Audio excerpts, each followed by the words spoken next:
Hi, it's me again.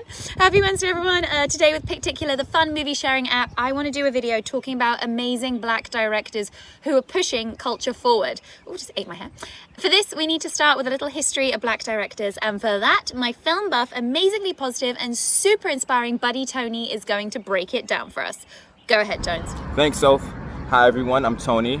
I love life. I live in and love Manhattan, and I also love films. Black film history is so important in learning why we are where we are, in film and otherwise. So let's take a look at some of the history of black directors. Some key facts. There have only ever been 6 black directors nominated for Best Director.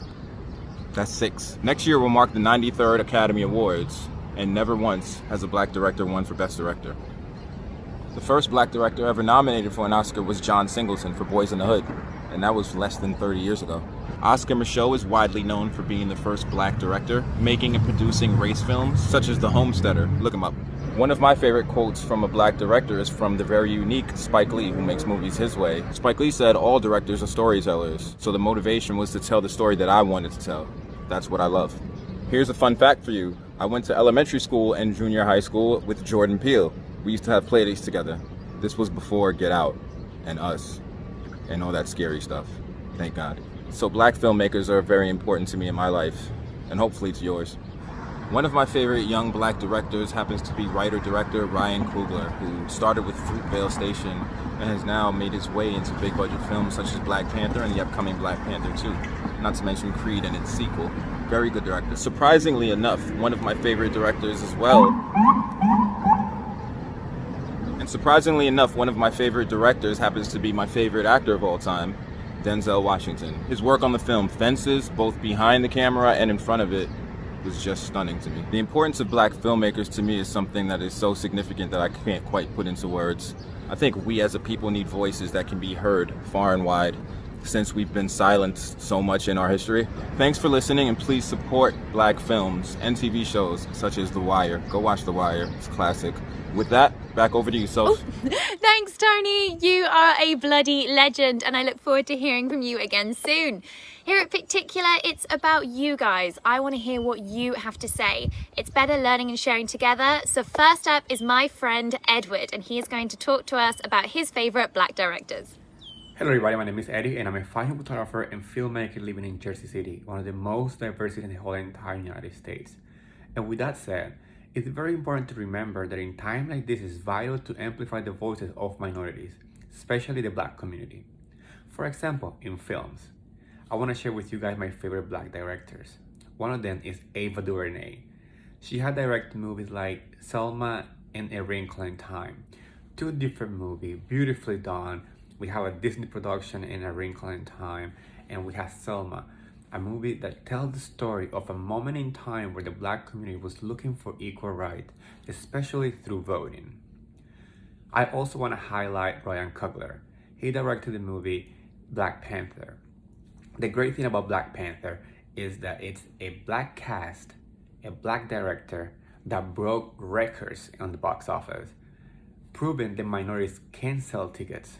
I want to remind Hollywood that it's important for each community to tell the story. Hollywood, allow each community to tell their story. Hire black directors, hire black production crew, hire black makeup artists, black hairstylists, so they can tell an accurate story of their struggles, fights, battles, and victories. Our work is a mirror. A mirror of what we believe, all of our work. So what we put on screen is important, wildly important, monumentally important, but the way that we go about that work is also important. Our crews, our directors, our writers, we talk about that and we keep talking about that, and it's a part of the conversation that's being centered right now, and we'll keep doing it until we don't have to have the conversation anymore. But there's a part of that conversation that I don't feel we talk about hardly enough, and that is about our mirror, and for me that includes representation and our representatives. Who speaks for us within the industry? And like-minded women and men in my work matters to me, because everything matters, not just what's on the screen, but the way we go about putting that work on the screen. The people that you choose to work with and the energy that you give to those people is vital. Representation, how you're represented, how you're reflected, Who gets to tell the story? Who the story is about? What is the mirror? What do you see when you look in that mirror? Those are things that I think about so much. And I want to tell our stories that represent our realities and our imaginations as women, that reflects our past and our present and our glorious future. And that mirror, that we're in a time right now where it's even more distorted than it's ever been. Our reflection. Someone's kind of throwing a stone in the water and making ripples so that we can't even really see ourselves. That our voices we're being asked to silence our voices in this current day at a time when it's so integral that we center ourselves and make our voices heard. And so we have to do that fully. We have to interrogate each other in every aspect of our work. We must, because it all matters. We have to move forward each day with gumption and gusto, everything we can muster. And you step out into this world embracing the grace of a gorgeous universe. And you take a deep breath every morning and you bring to the day everything that you can bring. And some days, for me, I bring a lot more than others. But every day I wake up and I do what my mother told me. Treat others like you like to be treated and try your very, very best.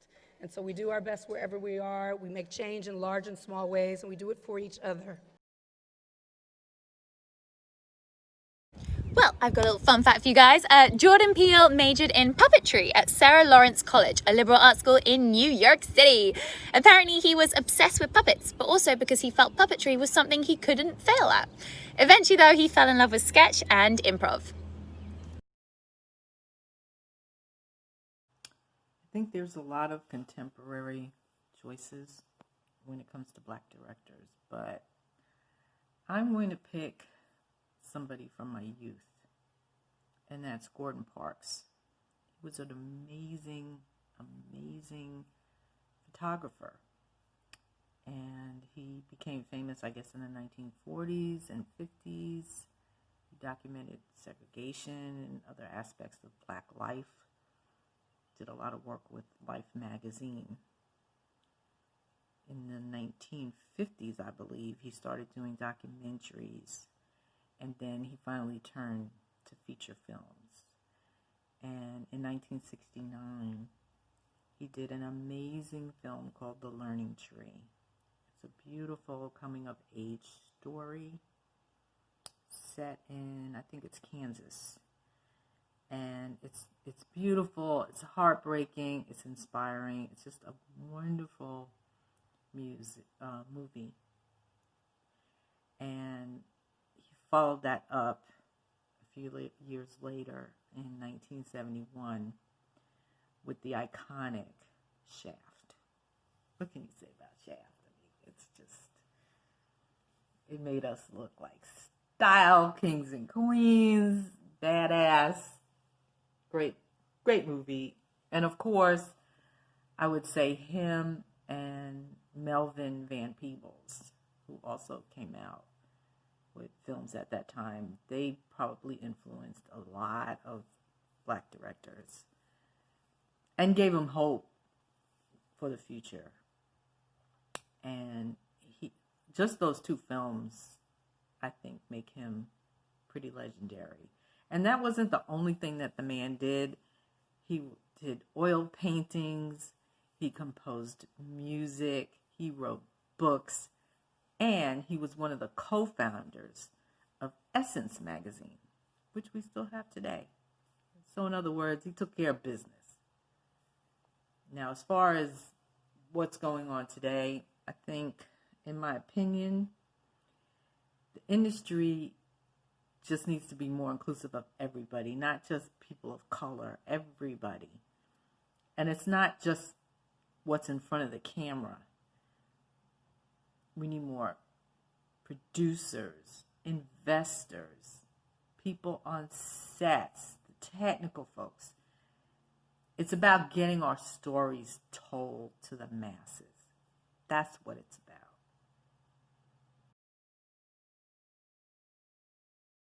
One of my favorite current films, a recent film by a Black director, is Lee Daniels' hard-hitting film Precious. It's so raw, it's so real, and it depicts such a vulnerable character with just everything stacked against her. There are so many fantastic films out there by Black directors, and I will add a story highlight with more of my favorites. So what are you hoping? Well, you mentioned something interesting earlier. You mentioned that when you see people walking down the street, whether they're all jacked up, whether they're wearing gold teeth, you want people to be able to empathize. There aren't a lot of movies like Moonlight. There aren't a lot of movies that take that approach to black men and to masculinity that you do here. So just what will it take for those themes? What will it take for those issues to show up more often in film and television? I think there needs to be a balance. I think these stories do exist. Again, I don't think they're told at the same rate as some of these other stories. It's funny. Somebody was mentioning Tupac, and it was some video. It was like either All Eyes on Me or Hit 'Em Up. Some like really, really aggressive, like thugged out video. And I said, oh, that same album had Dear Mama. So I think we just need to have a balance of this imagery, a balance, of our representations of black masculinity in arts and letters. And then I think, we'll get a more three-dimensional portrait of these people, because I feel like in this film, we're representing actual real lives that are being lived in an actual neighborhood that Terrell and I are from. And it's unfortunate that those neighborhoods and those people are more voiceless than others. It's just about creating a voice. I'm Trevor, coming at you from New York City. I'm a big horror movie fan, so on the topic of black directors, I think my predictable answer has to be Jordan Peele. Apart from the fact that his movies are wildly entertaining and imaginative and terrifying, he just really is like reinventing the genre, and simply by drawing from like real life human experiences of people of color, specifically African Americans, and basing his horror off of that, and which is just eye-opening to me, because it made me consider how white-dominated horror, regardless of subgenre, basically can be seen as white people imagining what oppression feels like. A merciless monster, literally or figuratively, comes after you in your home, or on the street, or wherever, anywhere, regardless of your innocence, and seeks to ruin your life or end it. That sounds familiar. And that, which is just, it's eye-opening and really moving to have a director so easily make you reconsider a genre that you knew inside and out and loved. It just turned it upside down for me, so he's an easy answer. Thank you so much, and thank you to everyone who sent in videos. And now it is up to you what we talk about next week. In my highlights, I've listed some movies and where to watch them. DM me for next week any movie topics that we can explore, and let me know if you would like to send in a video. I would love that. Hope everyone's having a lovely Wednesday. Big virtual hugs to you all.